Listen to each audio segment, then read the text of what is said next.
Miguel Rodríguez Lourenço es investigador del Centro de Humanidades de la Universidad de Nova de Lisboa y también de la Universidad Católica Portuguesa y de la Cátedra de Estudios Sefarditas Alberto Benaviste de la Universidad de Lisboa. Profesor visitante de la Universidad de San José, en la Universidad Jesuita de Macao, y editor ejecutivo de la revista Orientis Aura de la Facultad de Estudios Religiosos de la misma universidad. Forma parte igualmente de la comisión editorial de la revista Cuadernos de Estudios Sefarditas. Su área de especialidad principal es la historia de Macao y de las Filipinas en los siglos XVI y XVII, con especial atención sobre las prácticas de representación de la Inquisición en estos territorios. Autor de Articulação da Periferia, Macao e a Inquisição da Legoa, 1582-1650, publicado en Lisboa y Macao en 2016 y coeditor junto a Jacqueline Vasallo y a Susana Bastos Mateus de Inquisiciones, Dimensiones Comparadas, siglos XVI y XIX, editado en Córdoba en 2017. Miguel Rodríguez nos va a presentar la ponencia Un viaje a Mindanao antes de 1521, discusión sobre la noticia del Tratado dos Descubrimientos de Antonio Galvão. Muchas gracias, Miguel, y tienes la palabra. Pues muchas gracias y muchas gracias por la invitación para estar aquí. Es un gusto discutir temas de Filipinas que en realidad antes que yo me especializara en cuestiones de Inquisición en Macao y en las Filipinas, la cartografía de Filipinas ha sido en realidad el primer trabajo académico que he hecho en mi vida. Y de ahí pues toda una serie de investigaciones que hice sobre la presencia portuguesa en el sureste asiático durante el siglo XVI, sobre todo antes de la llegada de Legazpi.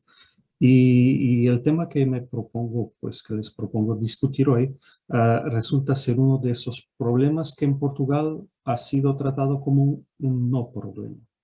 Y me refiero a la muy corta noticia que se vehicula en el libro impreso en 1563, intitulado Tratado dos Descubrimientos del ex capitán de la fortaleza portuguesa de San Juan de Ternate, Antonio Galvão, sobre el haber aportado Francisco Serrão con 10 portugueses más a la isla de Mindanao a raíz de un naufragio en 1512. Permítanme nada más compartir el PowerPoint que les he preparado para esta ocasión. Sí se ve, ¿no? Sí, sí. Perfecto. Pues aquí está, es la portada del tratado, que se conoce en portugués como Tratado dos Descubrimientos, que se imprime en 1563. Y el contexto de esta noticia es el siguiente. Tras la toma de Malaca en 1511, Afonso de Albuquerque confió a Antonio de Abreu el comando de una expedición destinada a descubrir las Islas de las Especies, enviando antes un junco armado por el mercader más importante de Malaca y por el factor real para preparar el terreno delante de la inminente llegada de esta expedición de Antonio de Abreu.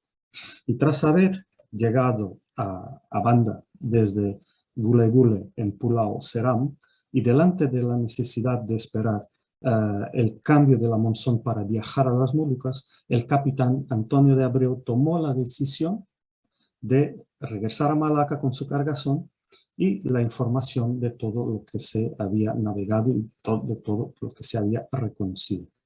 En esta expedición seguía también Francisco Serrão al mando de una nao, la Savalla, y Serrão, como nos informa la cronística portuguesa del siglo XVI, era el amigo de Fernão de Magallanes con el cual se correspondía y que se supone lo habrá animado pues a hacer el viaje al sureste asiático. La Zavalla, decía, naufragó, obligando a la adquisición de un nuevo junco. Sin embargo, un nuevo naufragio, esta vez en la isla de Lucipara, hizo que Serrao y sus hombres no hayan podido regresar a Malaca con el resto de la expedición, siendo más tarde atacados por piratas malayos. Tomando su embarcación, los sobrevivientes han logrado llegar a la isla Ambon o Ambuino, como surge en la documentación portuguesa, donde, buscados por una armada del sultán de Ternate, se los llevaron a su isla. Esto es genéricamente lo que 100 años de historiografía portuguesa se escribió sobre el tema. La noticia de Antonio Galvão, que merece la pena leerse en toda su extensión, dice: en el año de 1512 partieron de Banda para Malaca y en los bajos de Lusopino, o actual Lucipara, se perdió Francisco Serrão con su junco, donde se tornó a la isla de Mindanao con 9 o 10 portugueses que con él iban, y los reyes de Maluco mandaron a por ellos. El texto de Antonio Galvão, como se puede comprender, cambia radicalmente la geografía de la acción que se está narrando. Y si antes todo parece ocurrir en el contexto marítimo del Mar de Banda, con Galvão, Serrão se hace un giro desde la isla o bajos de Lucipara hacia Mindanao, sin que se diga precisamente cómo ni por qué, y de ahí a Ternate. Y cabe decir que este paso del Tratado de Galvão es harto conocido. Y hasta donde yo conozco, nadie ha dedicado a la extraña mención de Mindanao en el párrafo ni una sola línea de reflexión. El tratado cuenta con una edición crítica del siglo XX por el estudioso de la geografía de la cronística portuguesa, el Visconde de Lagoa, y este paso no le ha merecido ningún reparo ni comentario, más allá de mencionar algunos de los nombres de las personas que acompañaban a Serrão. El historiador portugués José Manuel García, en este mismo siglo, dedicó una monografía a los relatos de la cronística portuguesa sobre las actuales Filipinas, y, pese a mencionar en más de una ocasión a Galvão, pasa completamente por encima de esta frase, no citándola en ningún momento de su libro. Por fin, Armando Cortesão, quien más detalladamente reconstituyó el itinerario de la expedición de Abreu, en el ya lejano año de 1937, utiliza el tratado para su estudio, pero no hace la más mínima mención a Mindanao, ni a la posibilidad de un paso por esa isla. Cortesão era también un eximio conocedor de la documentación portuguesa de este periodo, y además animado por un fuerte afán nacionalista, o sea, de haber tenido la oportunidad de señalar la prioridad portuguesa en llegar a Filipinas, lo hubiera hecho. ¿Por qué digo que esto es un no problema?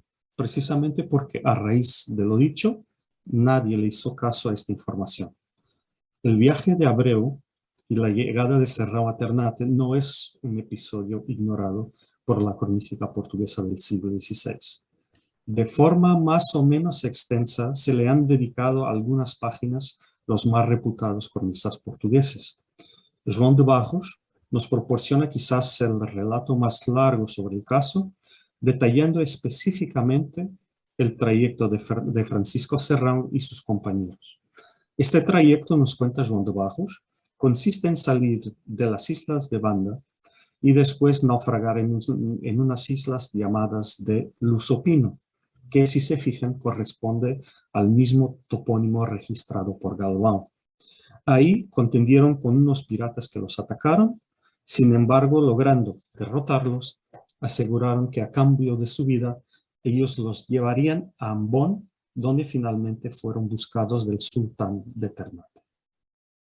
Fernão López de Castañeda, otro cronista, nos proporciona un relato ligeramente distinto, sugiriendo que la separación de la armada se habría dado antes de la llegada a Banda, porque de Francisco Serrão solo dice que, traduciendo, llegó cerca de una de las islas de Maluco, que se llama Ternate, y ahí se perdió la nao, y él se salvó con algunos en el batel de la nao, y en ello pues llegó a Ternate. Cabe decir que Barros y Castañeda tendrían ambos motivos para presentar relatos que no nos harían dudar de su autenticidad. Barros trabajó como factor en la Casa de India, desde donde podría haber consultado la mucha documentación que allí llegaba. Castañeda, por su parte, fue incluso protagonista de los hechos que él mismo narra una vez que pasó 10 años en la India, hacia donde se marchó en 1528 con su padre, que iba a ejercer funciones de oidor de Goa. Sin embargo, hay motivos para desconsiderar el texto de Fernão López de Castañeda, no solo por su carácter lagunar, pero también por el hecho de que disponemos de información exterior al universo de las crónicas que nos permite determinar la mayor exactitud del texto de Barros.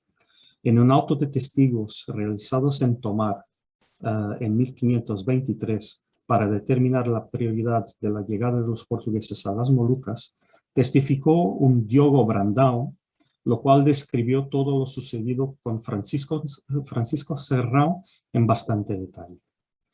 Que tras su primer naufragio, Francisco Serrão y su gente se pasó a la nave de Antonio de Abreu, que intentando tomar las islas de Banda no lo lograron, siendo esforzoso tomar un puerto llamado Guli Guli, o sea, Gule Gule en el sureste de Ceram, que tras 3 meses en ese puerto navegaron a Banda y que comenzando el regreso a Malaca, decía él, venía Francisco Serrão en un junco con algunos hombres y se perdió en la mar 25 leguas de Banda y en una isla que se llama Lucepiño, que es nuevamente es el mismo topónimo registrado por Galvão y por Barros, isla desierta sin gente. Y después, sin explicar cómo, Diogo Brandão dice que se metieron en un parao y se fueron a Ambon, donde fueron buscados del sultán de Ternate. Y esto dice lo sabe porque lo vio pasar y fue presente. No es claro que Diogo Brandão haya realmente acompañado a Serrão e integrado el contingente de los primeros portugueses a llegar a Ternate. De hecho lo más probable es que no haya hecho más que un viaje a Banda en 1519. Pero Brandão fue un evidente conocedor de la primera década de contactos entre Malaca, las islas de Banda, Ambon y las Molucas. Y su testificación es muy detallada sobre los viajes que han ocurrido entre la expedición de Abreu y la llegada de la Armada Castellana a Tidore. Este hace suponer que o bien estuvo en Malaca durante un periodo sustancial de esa década, o se informó con mucho detalle de todo lo que había sucedido en los viajes entre Malaca y Banda y las Molucas cuando realizó su propio viaje.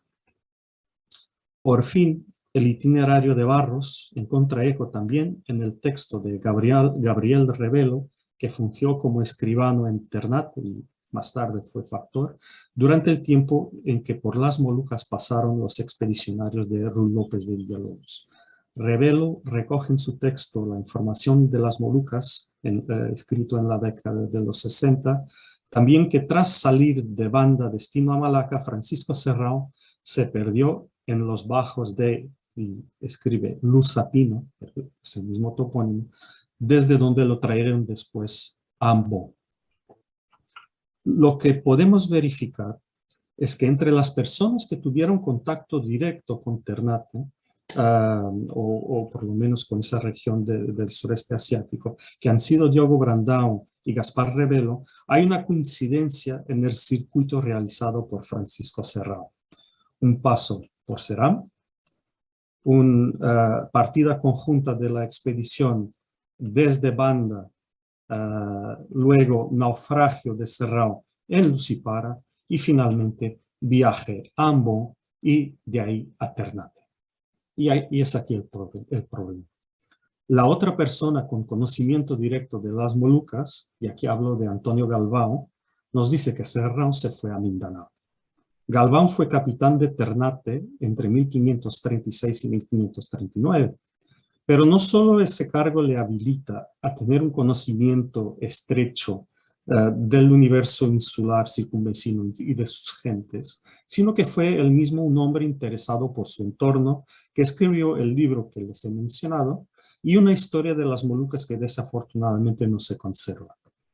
Eso hace de Galván una persona que activamente intentó documentarse sobre su entorno y sobre la presencia de los portugueses en la región.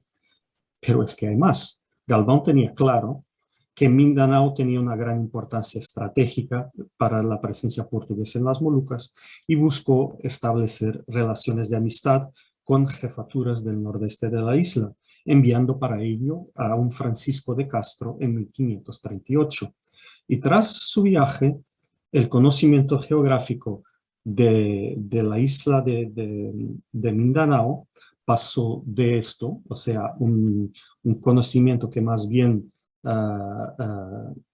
señalaba un conocimiento directo de los accidentes geográficos, sobre todo de las vertientes meridionales de la isla, a esto que ya supone un mejor conocimiento, aunque todavía no completamente exacto, de no solamente y mejorado además de las vertientes meridionales de la isla, pero también de sus costas septentrionales. Esto, cabe decir, es de 1500, alrededor de 1537, y esto alrededor de 1540, o sea, ya después del viaje de Francisco de Castro. Y por si fuera poco, Antonio Galván es la fuente de información sobre acontecimientos que no conocemos por ninguna otra fuente, sino solamente por él. Y esto me refiero a lo que dice respecto a Filipinas. Este es el caso, por ejemplo, del viaje de Pedro Fidalgo al largo de Palawan, que si bien se conoce a través de la cartografía portuguesa de la década de los 60 y 70, hay una sola persona que lo menciona en relatos textuales, y esa persona es precisamente Antonio Galván. Y no es todo. Antonio Galván es nada menos que la persona que Joan de Barros cita como su fuente privilegiada para las informaciones sobre las Molucas. En un paso de su década tercera, Barros dice que presentará su narrativa sobre las Molucas por la noticia que tenemos de Antonio Galván. O sea, Galván es el informante, o por lo menos uno de los informantes más importantes de este cronista portugués del 16. Todo lo cual inmediatamente nos pone un problema. ¿Cómo podemos desconsiderar tan livianamente la información que nos proporciona una figura tan bien informada como Galván de que Francisco Serrão pasó por Mindanao?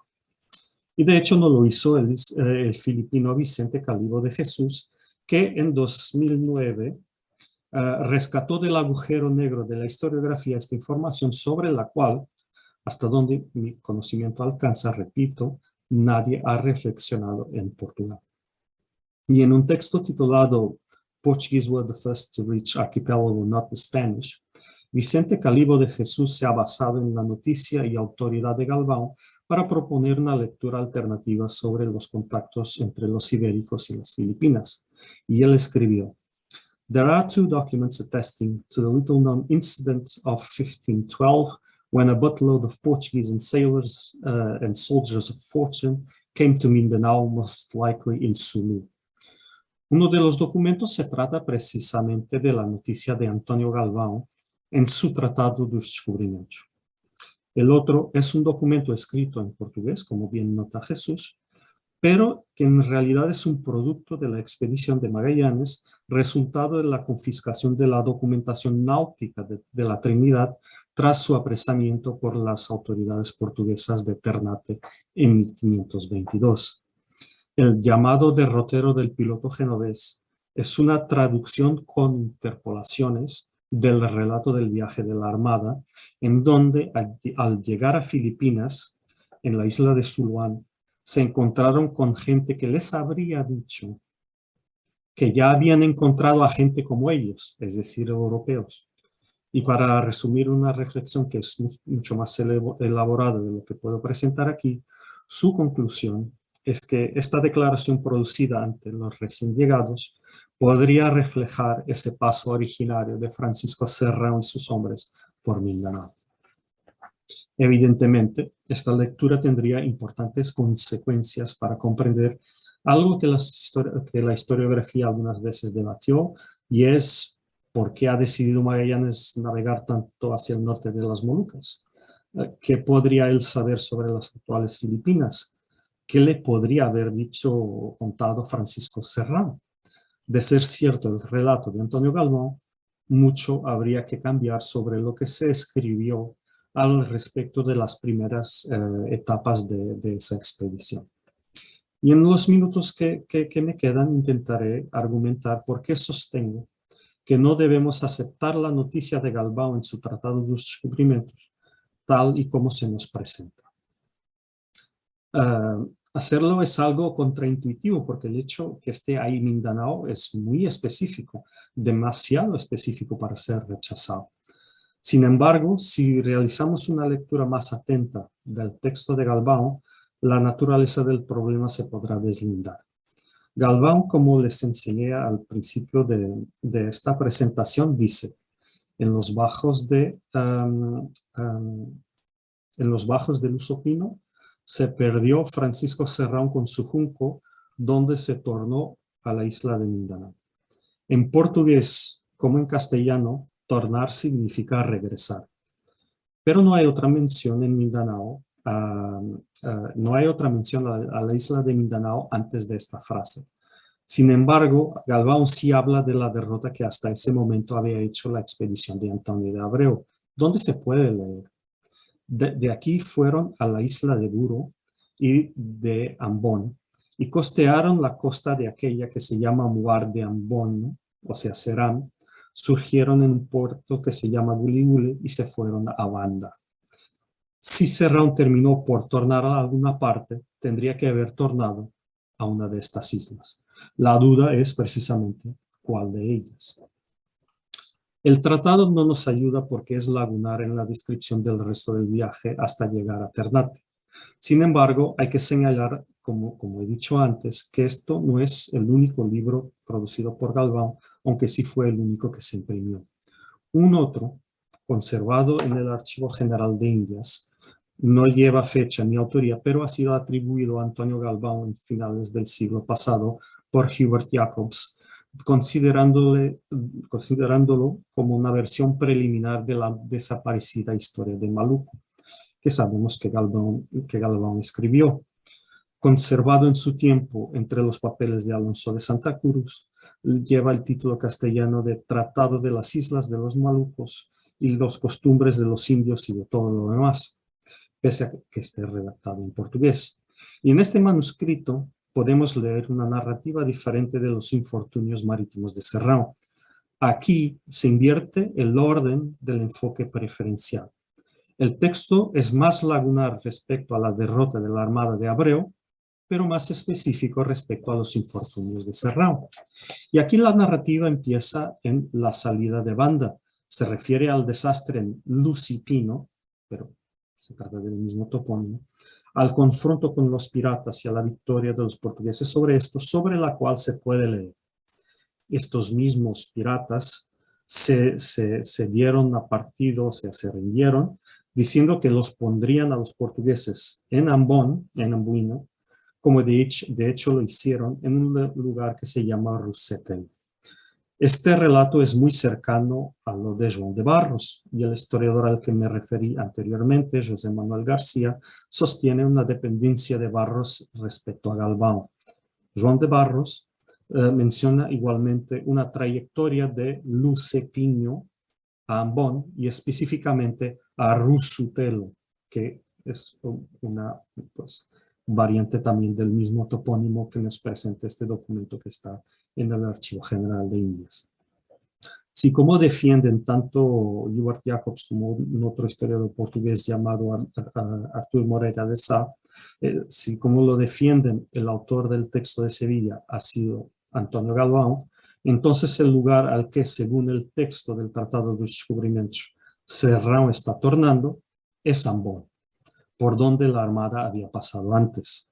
El libro de Galvão, o sea, el Tratado de los Descubrimientos, se publicó en 1563, 6 años tras la fecha probable de su muerte, y no sabemos exactamente en qué condiciones se preparó su obra a impresión.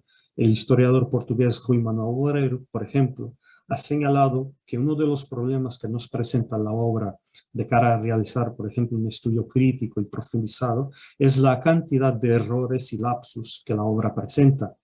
Sea como sea, el confronto de los diversos documentos sugiere vehementemente que el topónimo Mindanao en el tratado se trata de un equívoco donde originalmente debería estar Amboino o Ambon.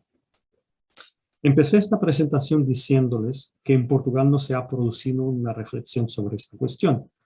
Y les comento que elegí mis palabras con mucho criterio, porque en otro libro del historiador portugués que mencioné antes, José Manuel García, en el que estudió las relaciones entre Malaca y Maluco antes de la llegada de la expedición de Magallanes, él citó en efecto este paso del Tratado de los Descubrimientos. Pero García solucionó el controverso topónimo de una forma muy simple, limitándose a añadir 3 palabritas entre paréntesis después de donde surge el topónimo Mindanao.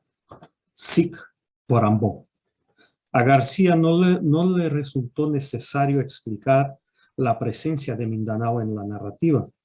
En el cuadro general de la información sobre la expedición de Antonio de Abreu, Mindanao representa ahí una anomalía, un error.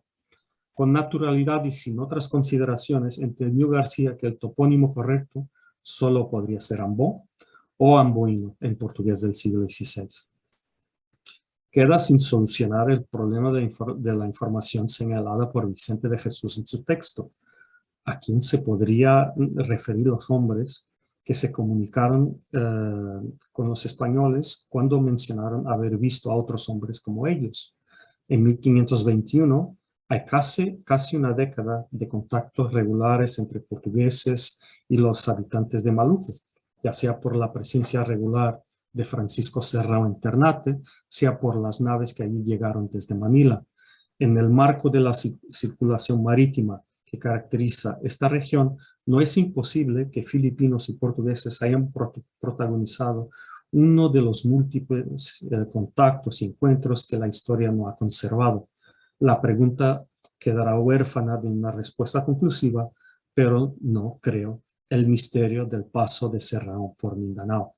Y así que esto, o sea, este ejercicio de confrontar toda esta documentación que no es tan abundante sobre esta primera década de contactos entre los portugueses que estaban en Malaca y las islas del sureste asiático de Banda, Ambon y Ternate, me hace sugerir precisamente que lo que verificamos en el texto de Galvão, pese a la autoridad de Galvão, es nada menos que un error de la persona que preparó la obra para impresión.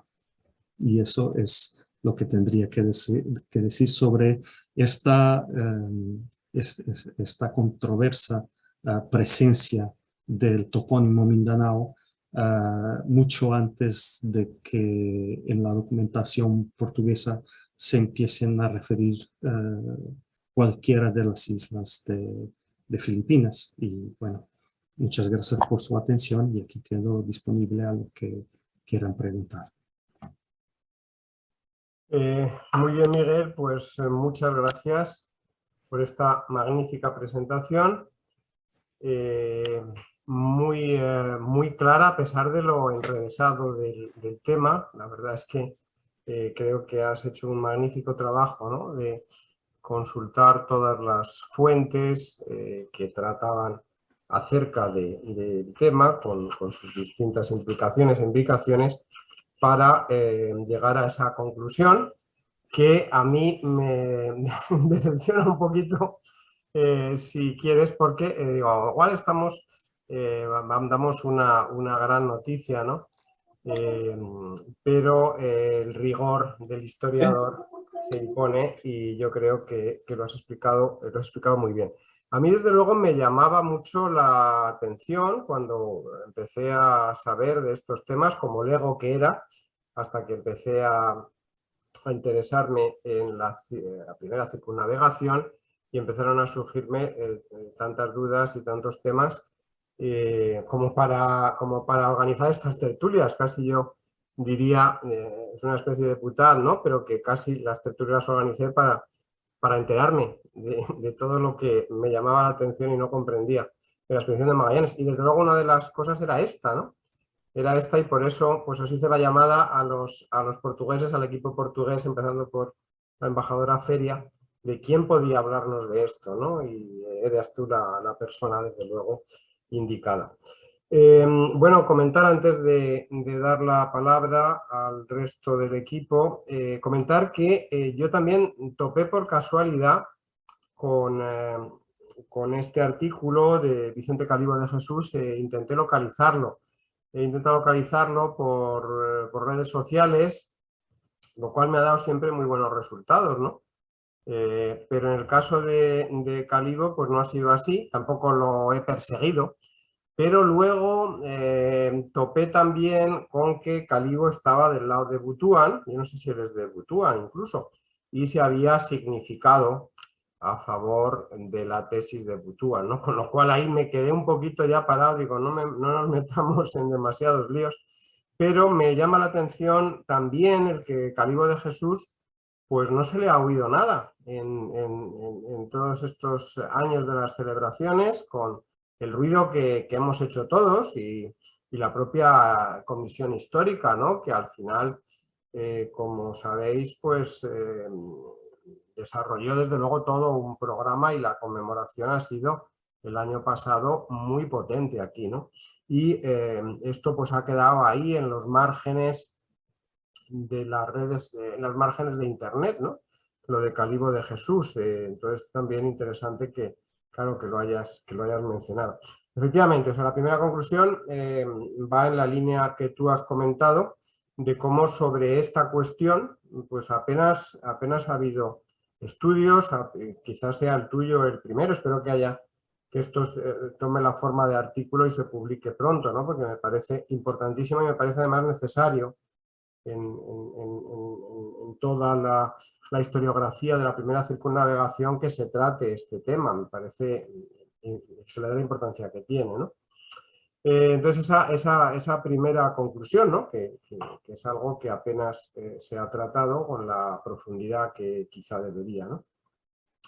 Y luego, pues, efectivamente, entonces el nombre de Mindanao, el que aparezca Mindanao antes de tiempo, bueno, has explicado muy bien que se debe a un error, pero entonces el hecho de que figure en Mindanao figura ya con posterioridad, es decir, con propiedad se utiliza el nombre de Mindanao en fuentes portuguesas, pero con posterioridad a todo esto, ¿verdad? Estás hablando de 1537, del mapa, etcétera, ¿no? O sea que se juega ahí con los tiempos y los relatos que nos llegan suponen que ya se conocía Mindanao antes de 1519, pero eso no es así, ¿no?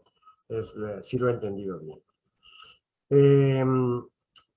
Muy bien, pues doy la palabra a quien quiera hacer uso de ella. Podéis preguntarle a Miguel lo que queráis o hacer alguna aportación al respecto.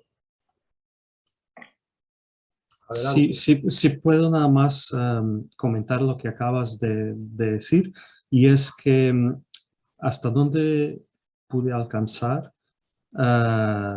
y hablando de la cartografía, que es la documentación portuguesa más antigua que se refiere a las Filipinas, ¿no? por vía de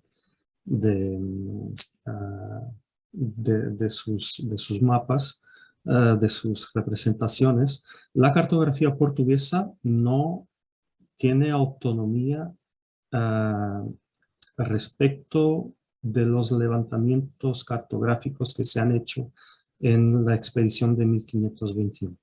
O sea, todo lo que se conoce sobre Filipinas en su versión, en sus expresiones más antiguas, es, antes de otra cosa, la incorporación de la información que se capturó a la Trinidad.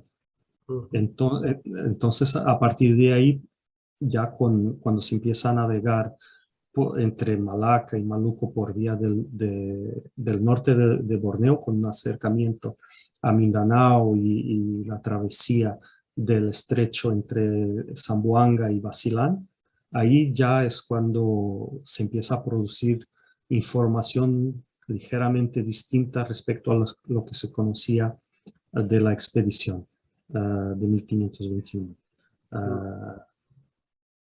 Sí, sí, muy... Es decir, en cualquier caso, esto es anterior a la expedición de Legazpi, es decir, que esas expediciones portuguesas sí que van aportando información de primera mano, primicias, con anterioridad a la llegada de Legazpi, como se sabe ya, pues la ocupación ya permanente de las islas. Muy bien, bueno, quería, no veo ninguna mano levantada todavía. Pues yo la levanto, ¿eh? Pues. Estoy discretamente esperando por no ser agonía. Bueno, es que te veo, espérate, Luis, te veo ahí como Julia. Aparece Julia en tu casillero, pero Perdona, que tenía el adelante. micrófono apagado. Adelante, Antonio. Adelante, Luis, Antonio. Luis o Antonio, creo que Luis ha sido el más rápido, ¿no? Bueno, pues empieza tú, Luis, empieza tú. Como queráis, o no sé si Antonio no hay problema. tiene que ir. Quizá Antonio tenía un poco de prisa, un compromiso familiar. Nada, bueno, adelante, como queráis. Nada, no hay problema, habla tú. Yo voy a ser breve. Primero, que me encanta la presentación, me ha parecido muy convincente, así que creo que podemos tener bastante certidumbre. Vamos, a mí por lo menos me ha convencido los argumentos. Y de cara a publicar un artículo y eso, quería solamente aportar un par de referencias que pueden ser útiles para citarlas de gente que ha mencionado este tema. Y una es un investigador que se llama José María Moreno Madrid, que es español, pero ahora trabaja en Lisboa.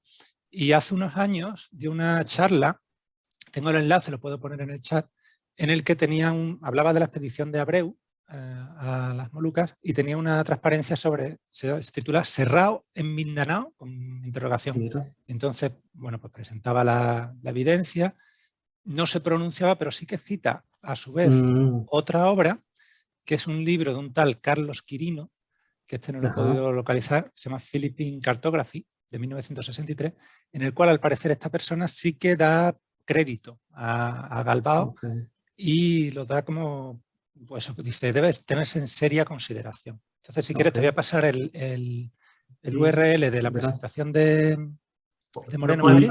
En el chat, por favor. Y José María ya la publicó, es nada más la presentación. Creo que solo la presentación, por lo que yo he visto. Bueno, a José María lo conozco, entonces tendré que preguntarles si ya lo publicó. Ok, gracias. Ahí he dejado el enlace. Muchas gracias, Luis. Antonio. Pues casi que me lanzo, voy a quitarlo voy a bajar la mano, casi que me lanzo. Miguel, cuando vi, o Javier, Miguel, Javier, cuando vi la tertulia de hoy, pues empecé a organizarlo todo para poder participar, porque es un tema que me interesa muchísimo, ¿vale? Llegué tangencialmente a esta cuestión de los contactos portugueses con las Islas Filipinas en este contexto de la expedición de Magallanes, y todo desde la revisión de las fuentes, pensando en lo que a mí me interesaba, que era la información sobre la gastronomía filipina y la alimentación de la expedición en esa parte del viaje, que fue la llegada a las Islas Filipinas y hasta el último contacto con las Islas Filipinas, ¿no? Para recopilar información y demás, revisé fuentes y ahí fue cuando empecé a conocer todas las fuentes, incluidas las portuguesas, ¿vale?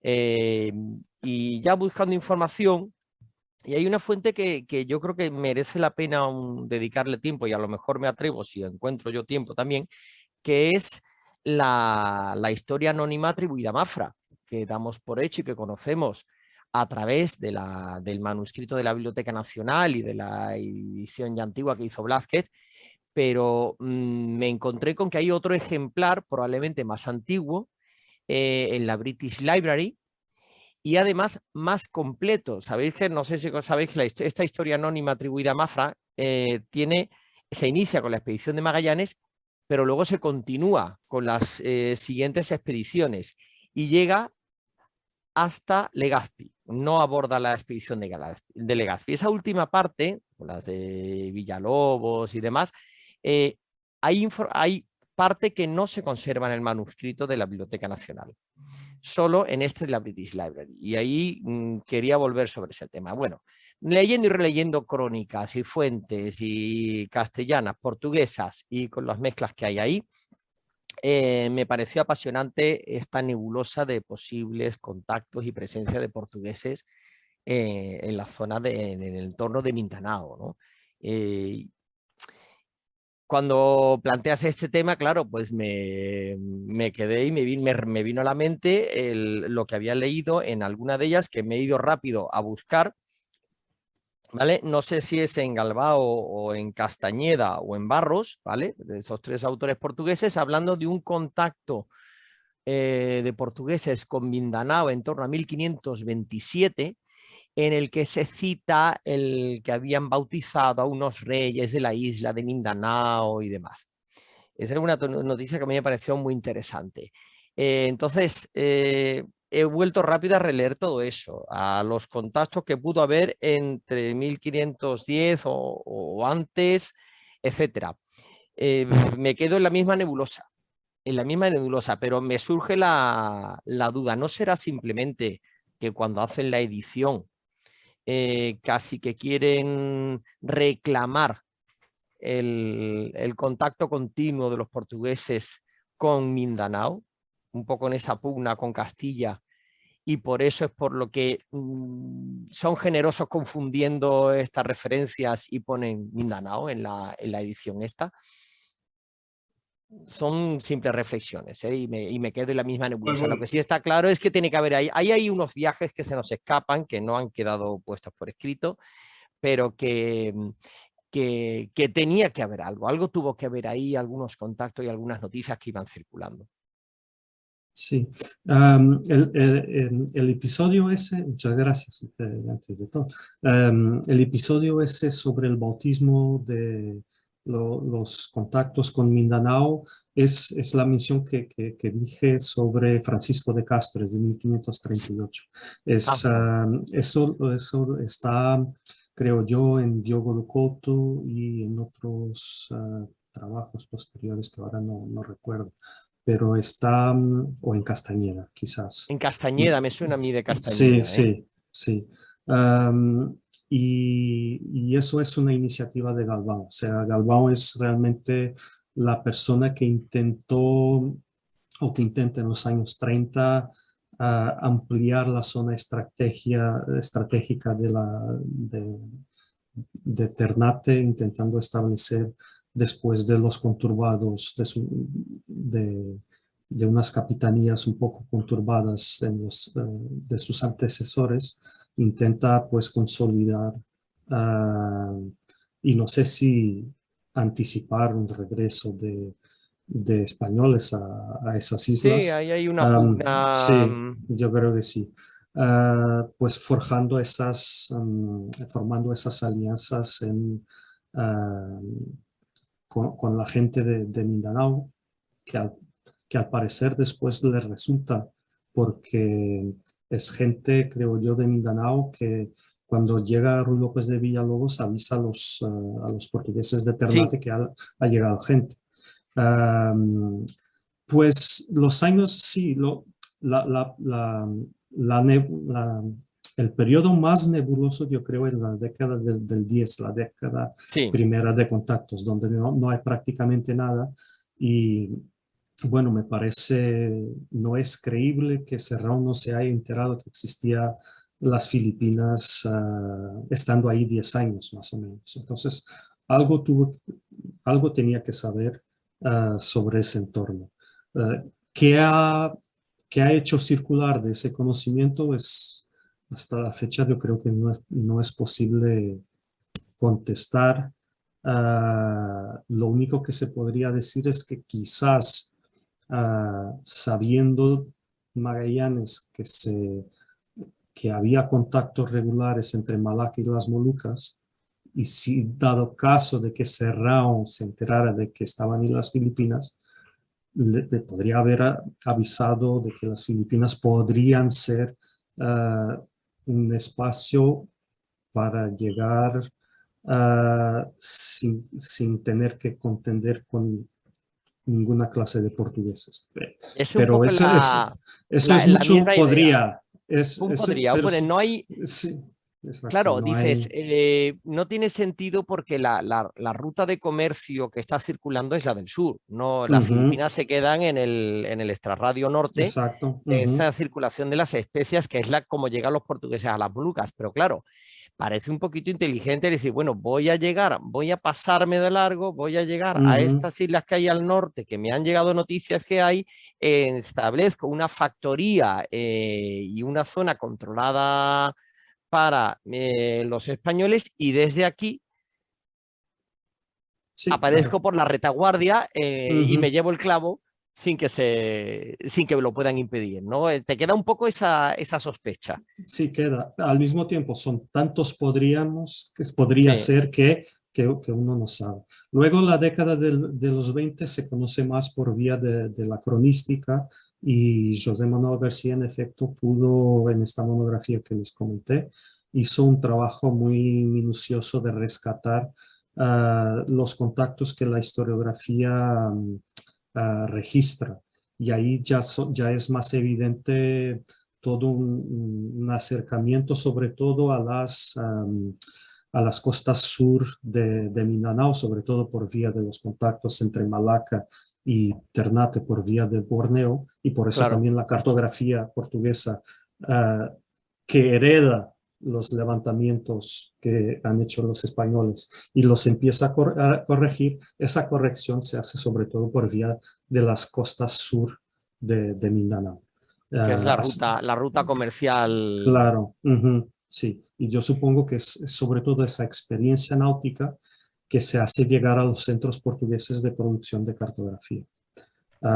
Y no necesariamente experiencia o información que se recoge interna. Eso es lo que yo creo. Ya, Y, bueno, no, pues sí, pues. Muy bien. Desde luego, uno de los misterios de la primera circunnavegación es el cómo a Magallanes se le va la olla en cuanto llega o en cuanto se acerca a Filipinas, ¿no? Y cómo empieza a tener un comportamiento muy, muy diferente al que correspondería, digamos, a su personalidad. Y tampoco pues olvidemos las capitulaciones, ¿no? En las cuales Magallanes podía tener la propiedad de 2 islas, si no recuerdo mal, después de las 5 primeras. Y eso alimenta, a mi modo de ver, también esa tesis de que Magallanes le habían hablado, seguramente Serrao, de que había unas islas por ahí arriba, en las que él podría con mucha mayor facilidad, desde luego, que las Molucas, adscribirlas a la soberanía de Carlos I y tener él también su parte, ¿no? Con esas dos islas, además de ser adelantado, etcétera, etcétera, ¿no? Pero sí, como bien decías, Miguel, pues son muchos podrías, ¿no? Muy bien, Antonio, pues gracias también por esta intervención que nos ayuda desde luego a centrar todo esto y a tenerlo más claro, ¿no? Dentro de lo que cabe. Bueno, eso, dentro de lo que cabe, porque más que Eliminar tenerlo claro, lo que alimentamos claro, las dudas. sí. Sí, pero elimina algunas hipótesis poco fundadas, ¿no? Que son sensacionalistas, ¿no? Ese titular, no, cuando Magallanes ya habían llegado antes portugueses y ya estaban en Mindanao, etcétera, etcétera, ¿no? Pues bueno, eso no se puede sostener, ¿no? No se A puede, la es muy luz difícil de de él sostener eso. y de lo que efectivamente. Muy bien, no veo ninguna mano levantada. Es un tema muy específico y muy Paco Mellén. Creo que Paco Pero sí había aquí una pregunta en el chat, no estaremos Perdón, sí, tienes confundiendo. razón, de Beni. Sí, sí, sí. Sí, pues adelante, adelante en la pregunta de Beni y luego Paco Mellén. No estaremos confundiendo, dice Benigno Bueno, la región de Mindanao, Luzón y Visaya son las otras dos regiones, que incluye todas las islas que se extienden hasta Tawi-Tawi, con la isla de Mindanao en sí, que está bastante lejos. Pues Pero no sé. lejos. Sí, puede prender el micrófono y hacer la pregunta directamente, Sí, porque puedes, sí, sí. Benigno, ¿puedes por favor aclarar un poquito, desarrollar un poquito tu pregunta? Tienes el micrófono apagado. No, no puedes. bueno, Ya. de todas formas, cuando yo me refiero a los contactos que hay entre Malaca y Ternate, que durante la primera década de esos contactos se hicieron bueno, navegando a lo largo de todas las islas de Indonesia hacia la actual Indonesia hasta Ternate, pero en los años 20 y sobre todo después que llegó la expedición que los españoles llegaron a las Molucas, la capitanía de Malaca hizo esfuerzos para que se reconociera una vía más rápida, que no tuviera que esperar por monzones en banda hasta llegar a Ternate. Entonces se hizo un reconocimiento por lo que se conocía entonces como la ruta por Borneo, lo cual hace que las embarcaciones salgan de Malaca, pasen a lo largo de todas las costas septentrionales de la isla de Borneo y después se van acercando a Mindanao, pasan por el estrecho entre la punta de Zamboanga y la isla de Basilán, que entonces se llamaba Taguima, y de ahí ya se van a Ternate. Y si uno mira la cartografía portuguesa en su diacronía, lo que se verifica es que precisamente la cartografía portuguesa hereda todo lo que se ha levantado por la Trinidad, toda esa información cartográfica y náutica se queda en manos portuguesas. Las primeras representaciones cartográficas portuguesas no son otra cosa más que eso, es la cartografía que se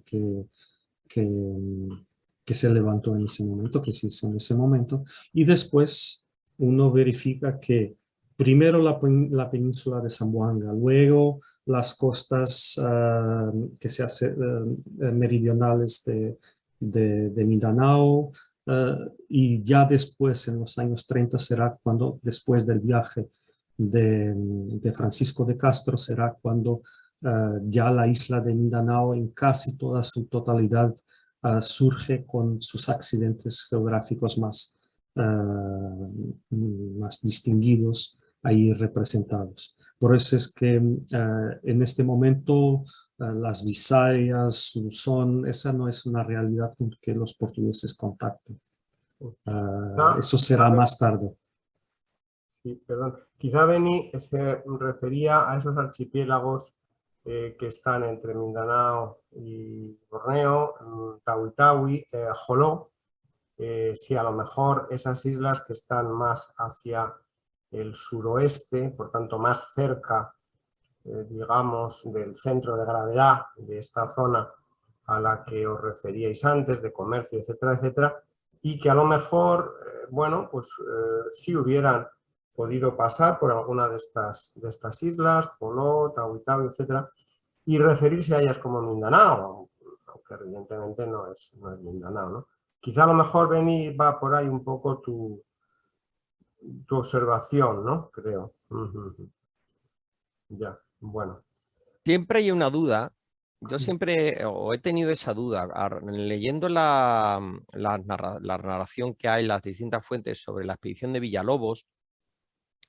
cuando habla de esa llegada a la ciudad de Mindanao. O sea, hay un poco de confusión entre Mindanao isla y Mindanao entidad política que hay en el sur, ¿no? En torno al río principal. Entonces, hay veces que te surge la duda si efectivamente tienen una noción geopolítica clara de lo que hay allí, ¿no? Sí, sí, por no hablar ya de los relatos de Pigafetta y demás, donde Bueno, te claro, hablan ahí de un ya... montón de sitios que suponemos, bueno, y reconstruimos que es Mindanao, pero no hay una idea de que es la misma isla cuando botan y rebotan y cuando van luego y cargan canela y todo esto, ¿no? O sea que efectivamente el nombre Mindanao, el concepto, concepto, pues no está claro, ¿no? No parece muy claro en todos estos primeros tiempos y relatos, ¿no? Muy bien. Paco Mellén, adelante. Buenos días. Le felicito a Miguel, que lo ha hecho muy bien, y necesitamos, sobre todo Javier, tú en estas tertulias, a los investigadores, historiadores portugueses que tanto nos pueden aportar a los investigadores españoles. Yo me alegro mucho de la ponencia que ha puesto, y habéis hablado aquí de una serie de cosas y ha dicho muy bien esto, ¿cómo se llama?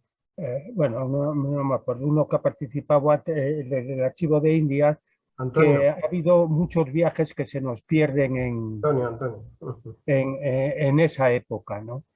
Yo, sinceramente, cuando has hablado de la zona de Borneo, los posibles contactos con Mindanao y tal, hace tiempo en algún foro académico oí, o no sé si fue aquí mismo, que nosotros, por lo menos los investigadores españoles, tenemos a las Filipinas en sentido vertical, cuando se debe estudiar en sentido horizontal.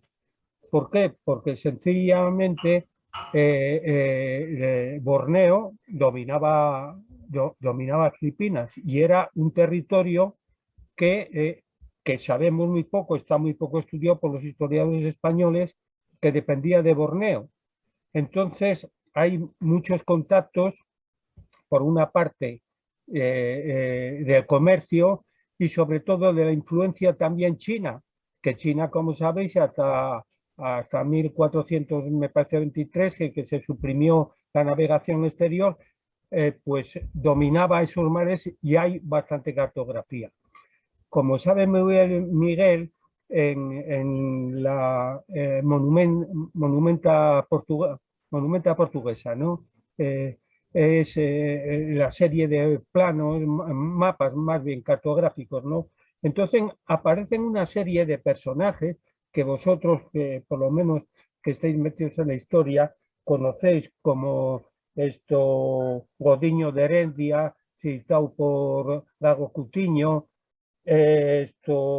en esa época un poco más tardía, Jorge Menese, que es el que llevaba esto, y también, sobre todo, un personaje muy extraño, muy siniestro, sobre todo para los españoles, por los posibles descubrimientos, que es Cristóbal de Mendoza, ¿no?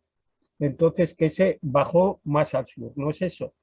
Entonces, yo por lo menos en los contactos que he tenido con los investigadores portugueses, esa es la información que me han dado.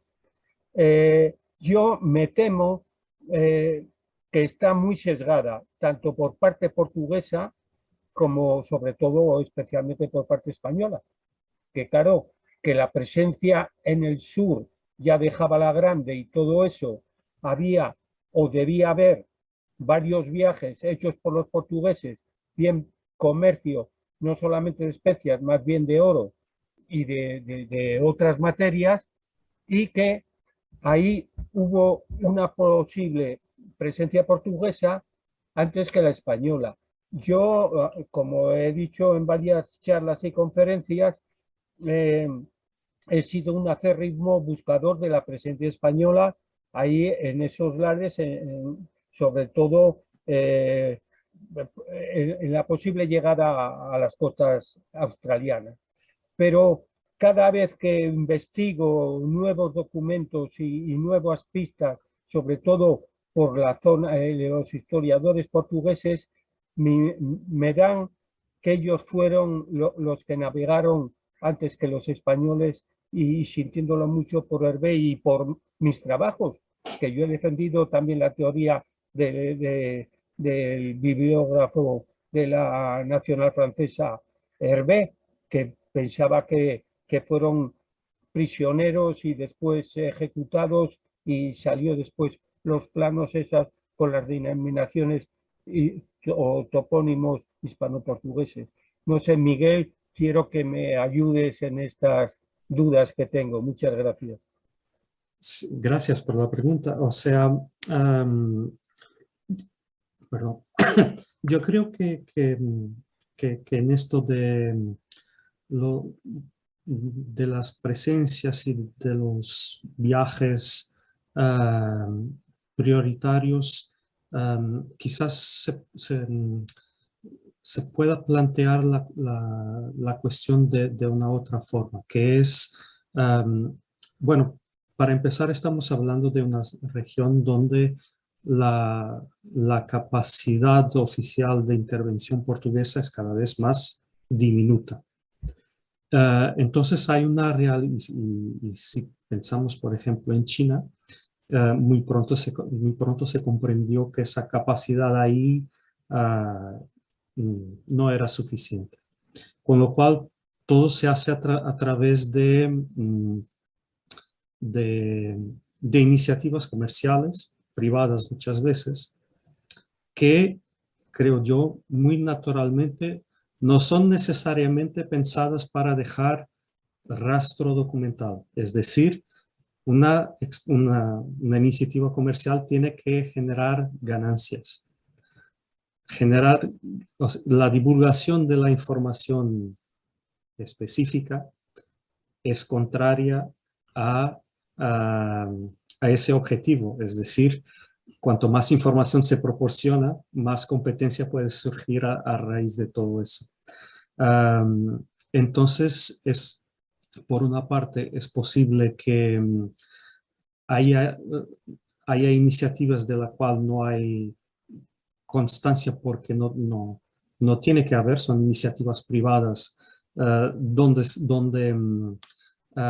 el conocimiento fundamentalmente es poder.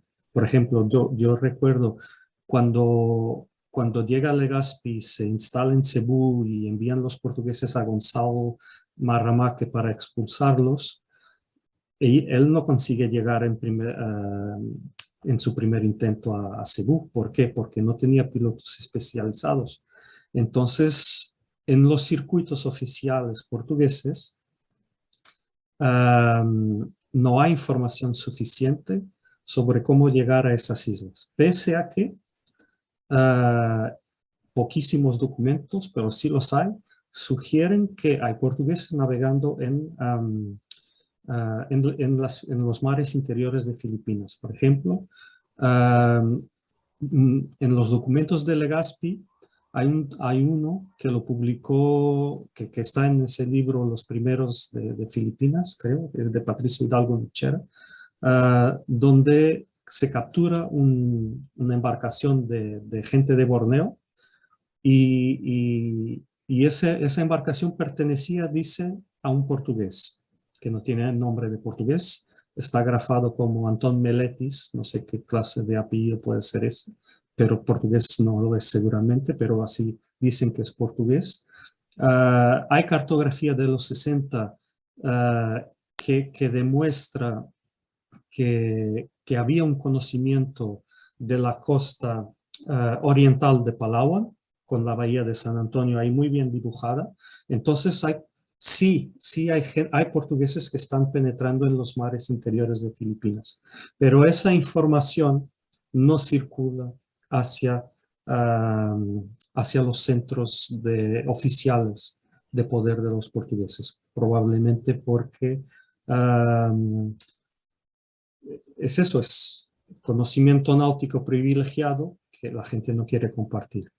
Entonces yo creo que hay comunidades de mercantiles o de mariantes que podrán haber sido intencionalmente estanques en términos de compartir información. Y respecto a Australia, pues yo diría que sí, o sea, parece ser que sí, que hay una prioridad portuguesa, pero al mismo tiempo, si esa prioridad no genera información que circula, realmente, ¿cuál sería el valor de esa prioridad? Porque a lo mejor se trata de un fenómeno singular asociado a una iniciativa muy concreta que no tiene continuidad. Entonces, si no hay continuidad en términos para una historia del conocimiento, de la representación del mundo, de todo eso, su valor en realidad será muy, muy diminuto, ¿no? Entonces, si no hay consecuencias, si no hay continuidad, se trata a lo mejor de una de esas iniciativas, como hubo tantas, pero que no genera más nada más allá de ese episodio, yo diría. Sí, a raíz de lo que decías, Paco, no puedo estar más de acuerdo con la importancia de las aportaciones de los historiadores portugueses. Nosotros, bueno, pues contamos con Miguel, también con Pablo Pinto, que se nos ha unido en muchas ocasiones. Y con relación a esto, Miguel, ¿podemos esperar que en los archivos portugueses, en la Torre de Otombo en concreto, haya más fuentes? Ha habido, en fin, no sí decir recientemente, pero sí que han aparecido documentos sobre estos temas que tratamos relativamente recientes, ¿no? ¿Podemos esperar todavía que puedan aparecer fuentes documentales que nos puedan aclarar aspectos de estos temas que tratamos? Bueno, cabe decir que nosotros, Pablo Pinto, que fue el coordinador de ese proyecto, nosotros hemos organizado una publicación de documentos en portugués con su traducción en inglés hasta 1580, más los derroteros, de toda la documentación portuguesa que conocíamos que mencionaba las Filipinas. Entonces hicimos entre los que ya lo estudiaban y lo que intentamos encontrar más allá de eso, pues intentamos organizar ese corpus y creo yo resultará difícil, pero no imposible, encontrar más información. La publicación está a cargo de la National Historical Commission of the Philippines. Lo publicará cuando, bueno, que tendrán sus tiempos.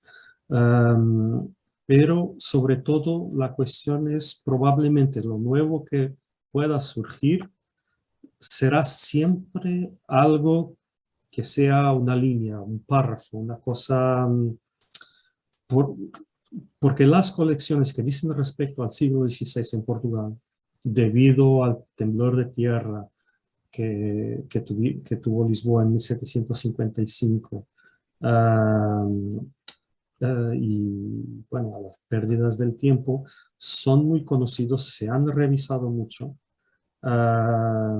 y lo que puede surgir es algo, a lo mejor en una carta que ya se conocía, pero y ahí puede que esté mención a las Filipinas y nadie se haya dado cuenta, pero todo eso, o sea, está ya muy revisado y será difícil encontrar algo sustantivo, ¿no? Es lo que creo.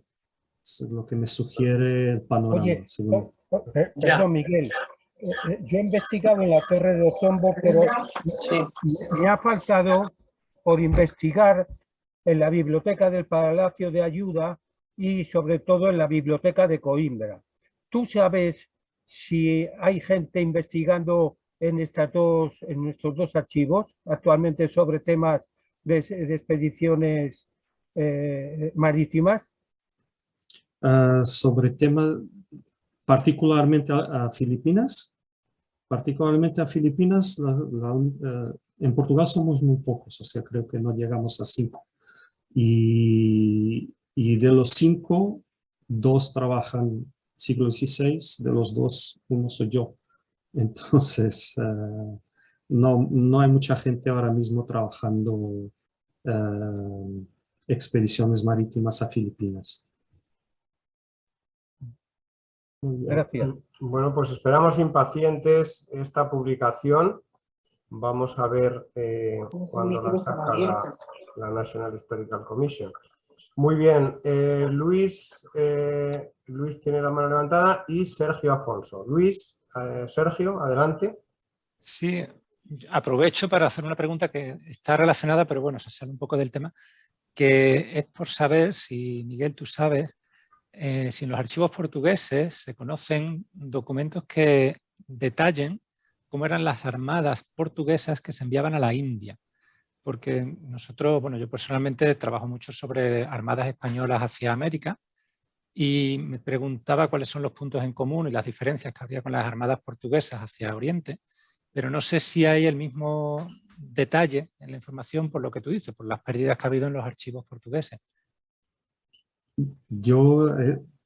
Es un tema que realmente nunca lo he tratado. Puedo indicar la bibliografía que para ello, que podría ser Francisco Contente Domínguez, André Murteira, pero yo directamente nunca lo he tratado. Pero si quieres después busco la bibliografía fundamental y puede hacer el envío. Muchísimas gracias. Muy bien, Sergio, adelante. A ver. Perdón, buen día y perdón por llegar tarde a la tertulia.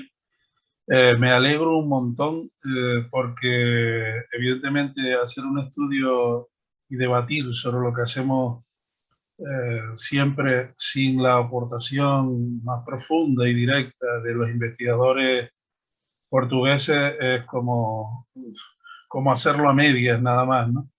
Me alegro un montón y a veces menos que a medias. Y me refiero a lo que ya Miguel, felicidades Miguel, te lo agradezco de verdad. Y a lo que te referiste antes con respecto a que con el terremoto de Lisboa pues se perdería muchísima información, que hay otra seguramente que después de ahí se distribuyó, se perdió, bueno, estará hasta media escondida o lo que sea, así, y no salido a la luz, ¿no? Entonces, te iba a preguntar, porque siempre me ha llamado la atención la primera vuelta al mundo, la información que encontraría Abreu y su gente en la Trinidad en su momento, porque la Trinidad, recordemos, todos lo tenemos claro, pero que era la nave capitana y que Magallanes había sido el comandante de la nave hasta que murió, pero luego siguió siendo la nave capitana. Entonces, la información mayoritaria cartográfica y de apoyo, ya que iban a dirigir la Armada, tenía que haber permanecido allí, aunque se pudo haber distribuido con la Victoria en ese momento, que era la única, ¿no?, que permanecía, pero al atrapar a los portugueses la Trinidad con toda la información y tal, allí en todos los barcos habían escribanos y posiblemente algún cronista que, bueno, no lo sabemos porque se perdió casi toda la tripulación de paso con el tiempo, ¿no? Solamente llegaron 5 y la información cartográfica, todo, se ha publicado algo, se tiene controlada, se tiene localizada, primero que nada, la información de la Trinidad en los archivos portugueses, se tiene separada, definida e identificada la información de la Trinidad, primero. Y segundo, ¿se ha publicado algo de esa información? Bueno, la respuesta es no a las dos. Yo tengo o sea, ya hablé sobre eso en algunas ponencias, pero todavía no me dio tiempo a publicarlas. Pero lo que puedo decir que estrictamente sea de la Trinidad, yo creo que lo único que se conserva es ese derrotero del piloto genovés, que es realmente una traducción al portugués de lo que escribió ese piloto, con ciertas interpolaciones, como les comenté, que hacen suponer que la persona que hizo la copia ya está intentando relacionar la información que recogió ahí con la información que tenía del lado portugués. Y eso, si somos estrictos, es lo único que existe de la Trinidad. Ahora bien, respecto a la información cartográfica, yo siempre he sostenido que la cartografía portuguesa de Filipinas es directamente tributaria de lo que estaba en la Trinidad. ¿Y por qué lo digo? Porque todo lo que es la cartografía portuguesa de Filipinas, hasta que se empieza a corregir la parte meridional de Mindanao, toda la información de islas y de topónimos es la información que menciona el piloto genovés y la información y los mismos dibujos que están en Pigafetta, lo cual nos hace una segunda orden de preguntas. ¿Quién estaba dibujando las costas de las Filipinas? Y si esas costas, una vez dibujadas, se compartían entre la Trinidad y los demás navíos. ¿Por qué? Porque lo que está en la cartografía portuguesa es, con cambios estéticos, lo que está en Pigafetta y en Nuño García de Toledo. Es lo mismo, simplemente con cambios estéticos. La toponimia es casi la misma, pero está extraída del derrotero del piloto genovés. Entonces, yo creo que lo que se puede saber de lo que estaba en la Trinidad es a través del derrotero del piloto genovés y de la cartografía portuguesa, salvo a no ser que hayan obtenido los modelos de la Universidad de Toreno y de Pigafetta por otras vías. Pero ahí ya no sabría yo cómo conciliar el hecho de que la toponimia sea directamente la toponimia del piloto genovés y no la toponimia de los relatos de Pigafetta o los relatos de Francisco Albo, por ejemplo. Muchas gracias. Relacionado con esto, porque el tema de la cartografía de Pigafetta, esto aumenta aún más las dudas, ¿no? Porque si uno va leyendo, si uno lee estrictamente la información que da Pigafetta y luego compara con los mapas, hay algo que falla ahí. O sea, hay información que aparece en los mapas que no se puede seguir en el texto. Y el caso de Mindanao, o sea, uno va leyendo Pigafetta y parece que está confundiendo esas dos supuestas islas, y sin embargo el mapa es muy claro en todos además, y no conservamos cuáles son esos mapas, esos borradores primigenios de donde se sacó la información, o sea que no sabemos exactamente qué mapas había en esas anotaciones que pudo tener Pigafetta, que utilizó para todas las versiones de los manuscritos, ¿no? Con lo cual ahí añadimos más incertidumbre en este tema, ¿no? Yo tengo una teoría, y es que los borradores primigenios es lo que se publica, es lo que consta en los manuscritos que hay del relato de Pigafetta, de Yale y sí. demás. Eso es lo que creo. Y Sí, después... pero no el borrador, Miguel, el Sí, borrador sí, en sí no no, está, sí, claro. no, claro, no, pero yo creo que a lo mejor el borrador podría ser algo muy cercano a lo que está ahí en Pigafetta. Y Sí, porque lo que nos presenta Núñez de García de Toreno, por ejemplo, es la fusión de todos los elementos que están en Pigafetta. Entonces, yo me imagino que por ahí va la pista. Muy y ahí bien, enlazamos ya con las anotaciones, qué se utilizó, qué no se utilizó, y bueno, empezamos a Ujú. darle vueltas a todo, ¿no? muy bien. Elisa por fin ha levantado la mano, la sección fija de la pregunta de Elisa, que no llegaba, pero por fin llegó su momento. Adelante, Elisa. Hola a todos. Sergio, me encanta verte. ¿Qué tal vais? Bien. Pues gracias, Elisa, igualmente. Bien, bien. Tirando. Ya hablamos. Vamos a ver, mira, yo quería, como siempre, yo a mi bola, ¿no? Yo voy a mi hilo y Paco Mellén también. Hola, ¿qué tal, Paco? Vamos a ver, yo quería que tuviésemos en cuenta respecto a los archivos portugueses, que para nosotros es una cosa que se está revisando pues muy últimamente, hasta donde yo llego, ¿eh? Ya sé que ya lo hizo algo Toribio de Medina y tal y cual, pero que no esto. Que Tomás Mazón yo lo he oído comentar, que tiene cosas que trajo Gonzalo Gómez de Espinosa, que paralelamente hay unas similares en los archivos portugueses, por lo que yo veo por otros, que quizá, no hablo de mapas, no hablo de cartografía, pero de descripciones y de cosas, quizá sí aparezcan más cosas. Quizá. No digo exactamente en la Torre de Otombo, pero en algún otro sitio. Vamos, yo estoy bastante sorprendida con lo que sé ahora de Portugal, que por cierto es tan ahora como de los últimos 4 meses, que he estado estudiando un poco más, y tienen tal documentación que ya me chocaría que no aparecieran más cosas que afectara a Filipinas y a nuestra parte de ese extremo del mundo. Eso es lo que quería contaros, porque estoy muy sorprendida con lo que estoy leyendo últimamente.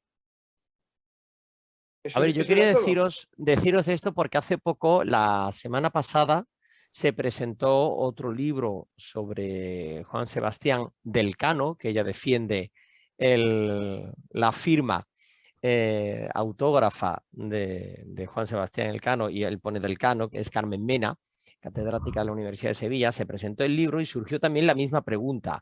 ¿Cree usted que pueda aparecer algún otro documento en archivos españoles o en el mismo archivo de Indias que no se conozca sobre la expedición y demás?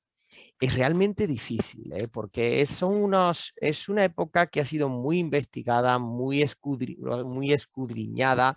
Oye, nunca hay un no rotundo en esto de los archivos, ¿no? Porque siempre puede aparecer una colección privada que de pronto por X casualidad aparezca algo, ¿no? Pero es realmente difícil. Lo que sí, mi opinión como historiador y como archivero, lo que sí quizá está siempre abierto es a la interpretación de los documentos ya conocidos según cómo se estudien y se trabaje sobre ellos, ¿no? Porque este derrotero que estás comentando del piloto genovés, que a mí me parece una fuente de información fantástica porque es muy rica en información de la parte que a mí me interesa, que es el habituallamiento y la alimentación de la expedición en Filipinas, pues ahí sí que da unos datos que completa la ausencia por otro lado, ¿no? Y que demuestra que es una fuente muy cercana a los hechos, ¿no?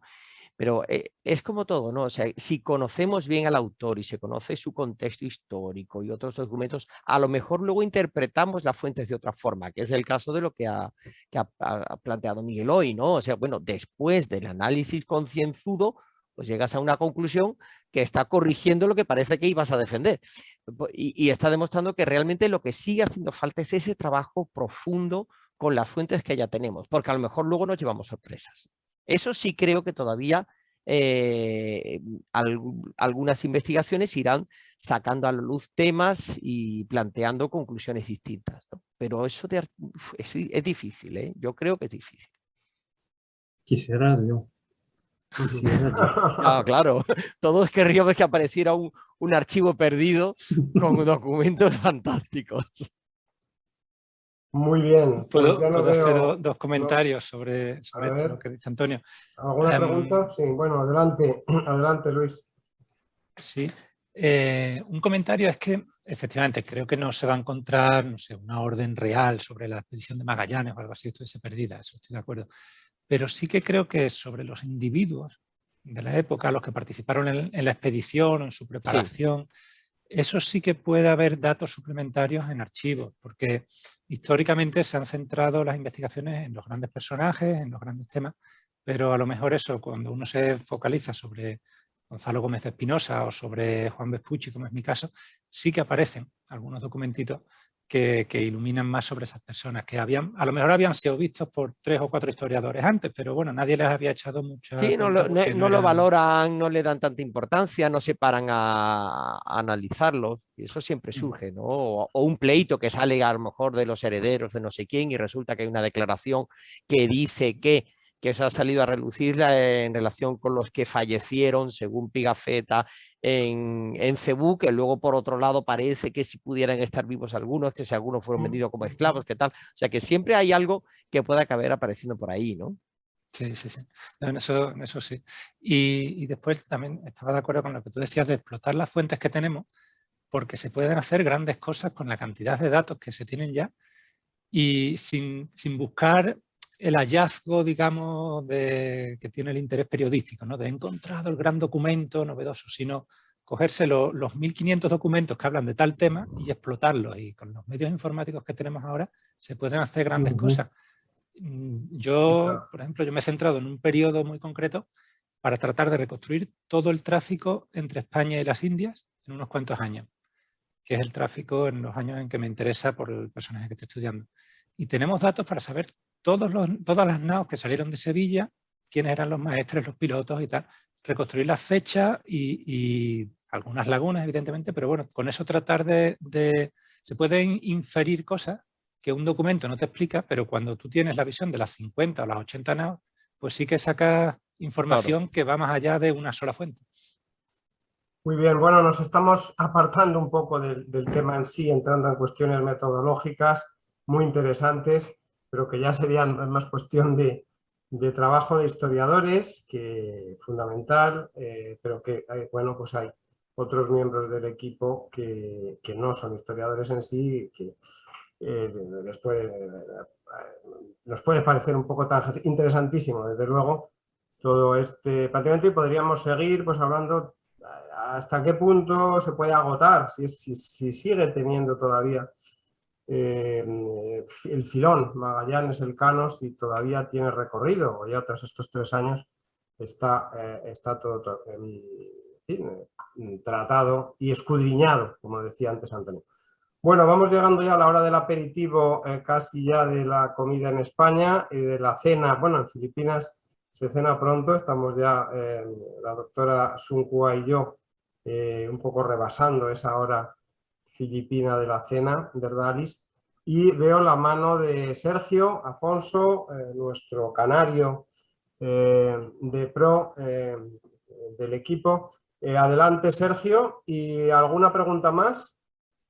Después de Sergio. Pues adelante, Sergio. Sí, refiriéndome a lo que antes comentó Elisa también sobre cosas que trajo Espinosa después de que lo trajeron a Castilla, ¿no? En definitiva. Gómez de Espinosa, me refiero, al capitán de la Trinidad. La documentación de la Trinidad, yo sí creo que tiene que haber cosas todavía por ahí sin descubrir o al menos sin publicar, sin acceso a la gran mayoría de los interesados por el tema. Yo sí quiero creer, no por una cuestión solo de querencia en creencia, sino realmente porque conocemos los archivos y que hay muchas cosas por ahí sin catalogar, sin mirar y sin transcribir, ¿no? Y a mí siempre me llamó la atención como, bueno, en primer lugar, se le reconoció a Elcano con todos los méritos del mundo, con esa paga vitalicia de 500 ducados, pero también a Espinosa se le reconoció luego una paga menor, ¿no? Pero de 300 ducados, y siempre lo relacioné o sospeché de que a la casa de contratación y a la corte, en definitiva, le interesaba la información que podía tener Gómez de Espinosa, que tenía seguro, que tenía de todo lo que había pasado en primera línea como alguacil y luego como capitán de la Trinidad, y la documentación a la que tuvo acceso antes de que cayera en manos de los portugueses. Y además, Espinosa también estuvo haciendo, bueno, de puerto en puerto una vez que los atraparon, y tuvo una consideración un poco diferente a lo de los demás prisioneros, ¿no? Le dejaban ciertas maneras de libertad a la hora de pasear, entre comillas y tal, y bueno, y era una información que le podía ser muy útil para la corte de Castilla. Entonces, lo que comentaba Elisa de cosas que trajo Espinosa, si eran cosas de, bueno, que él aportó en esas investigaciones, a Espinosa lo tuvieron que interrogar muchísimo para intentar sacarle y tenerlo como un asesor de Oriente a partir de ahí, si no, la paga esa no era muy lógica, ¿no? Y quiero creer que hay documentación sin sacar, y me da pena de que pase el 5º centenario, de que acabe esta tertulia maravillosa y que siga más o menos con apenitas avances, ¿no? Me da pena, mucha pena. Gracias. Bueno, en lo que dice respecto a... Perdón, Javier. No, que quizá, perdona Miguel, como sabéis, está próximo a salir un nuevo libro de Tomás precisamente sobre esto, sobre Espinosa, la Trinidad, etcétera. O sea que veremos a ver. Sergio, a lo mejor Tomás nos da alguna sorpresa, alguna alegría. Adelante, Miguel, y ya con esto, pues si os parece, cerraríamos la tertulia. Miguel, termina. Sí, seré rápido. O sea, en lo que dice respecto a los archivos portugueses y al siglo XVI en particular, quisiera solamente decir que el periodo de la dictadura portuguesa fue un periodo donde funcionó de forma muy activa el Centro de Estudios Ultramarinos en Portugal, que tenía un equipo bastante largo de gente trabajando en archivos portugueses y en archivos extranjeros para recoger de forma sistemática todo lo que podría decir respecto a la expansión portuguesa. El Centro de Estudios Ultramarinos publicó muchos volúmenes de documentación dispersa en la Torre del Tomo, en la Biblioteca de Ayuda, etcétera, etcétera, con un especial enfoque al siglo XVI. Y es por eso que yo creo, con las reservas que ya ha mencionado Antonio, que será difícil encontrar mucha más información o información sustancial más allá de lo que se conoce, porque ese periodo efectivamente fue bastante buscado por ese centro que ya no existe, pero que en su tiempo hizo un trabajo estupendo de transcribir y publicar documentación del siglo XVI, especialmente relativa a Asia. Muy bien, Miguel, pues muchas gracias. Quizá estés rompiendo un poquito mitos o ilusiones de algunos con esa llegada de Serrao a Mindanao, que en fin es un poco fabulada, y con esto que están insistiendo nuestros compañeros, que yo creo que es un deseo, ¿no? Es un deseo ferviente que aparezcan más fuentes documentales, pero... Ojalá. Ojalá nos equivoquemos, ¿eh? Llegar una y otra vez con esa sensatez lusa, clarísima, pues nos está diciendo pues, que será muy complicado. Bueno, muy bien, pues muchísimas gracias, Miguel, y enhorabuena. Además te has ceñido muy bien al tiempo, con lo cual ha dado lugar a una tertulia muy rica, una tertulia en la que también, bueno, destacar las intervenciones de Antonio y de Luis, y de todos los demás, por supuesto, pero quizá Antonio, que llevaba un tiempo... Tenía ganas. Pues se le notaban esas ganas y se ha agradecido, ¿no? Y como siempre, pues todos los demás Quiero saludar al doctor Vega, José María Vega, que se ha unido un poquito avanzado ya la presentación y que nos dio también una magnífica ponencia sobre los aspectos médicos, la tertulia anterior. Y bueno, nada más, terminamos el curso. En agosto pues vamos a descansar y quizás septiembre también, porque vemos ya que en julio ha habido algunas ausencias, lo entendemos todos, compromisos familiares, vacaciones, etcétera. Y luego pues ya veremos, ¿no? Os pido también que me deis vuestra opinión, si hay algún tema que nos hayamos dejado, que queráis tratar de la primera circunnavegación de Magallanes-Elcano, o a lo mejor pues pasamos a otra expedición, porque era algo también que se había comentado desde hace año y medio, ¿no? Y a lo mejor hubo la posibilidad de empezar con Loaiza, ¿verdad? Y seguimos con la... disfrutad también, si no nos viéramos en septiembre, disfrutad de esa conmemoración de la llegada. Va a ser un momento también muy importante. Y estaremos en cualquier caso en contacto por redes sociales, por correo, los que podamos vernos este verano, julio y agosto, pues será magnífico, y los que no, pues seguimos en contacto. Vamos a ver, parece que Pedro Bonet ha levantado la mano, estamos cerrando, pero Pedro, adelante. Sí, bueno, un tema que yo había comentado ya cuando se hablaba de la tertulia, ¿no? Que, bueno, es una opinión personal y simplemente en 2 palabras expresarla. Y yo creo que el futuro, a mí me daría pena que esta tertulia terminase, ¿no? Porque realmente es un caldo de cultivo importantísimo, es un contacto muy importante. Acabo de llenar un cuaderno de 190 páginas. Bueno, las primeras 90 estaban llenas ya, pero he llegado justo al final de la última hoja de notas tomadas aquí, ¿no? Lo que yo quería decir es que reincidir en la idea de expediciones y globalización, es decir, porque no es ya solo el tema concreto, la expedición paró o no paró, fue o tal, que es muy importante y fundamental, pero también globalización en general, todos los territorios que hay entre medias, pues es que tenemos a África también, tenemos en el camino a Asia, tenemos a América, entonces yo solo, y aquí corto mi intervención ya que estamos cerrando, yo propondría, habría que buscar el título y tal, pero sería un poco abrir un poquito más y añado otra palabra, globalización e interculturalidad, es decir, geografía, expedición, globalización, interculturalidad, esa sería mi apuesta.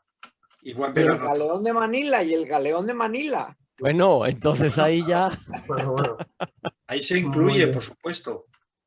Muy bien, Pedro, pues muchísimas gracias por esta propuesta que ya has recogido el guante inmediatamente, ¿no?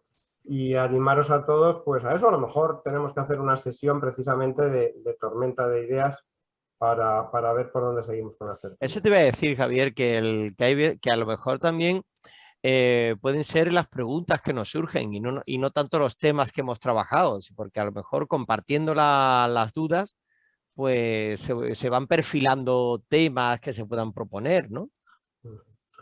Muy bien, estupendo.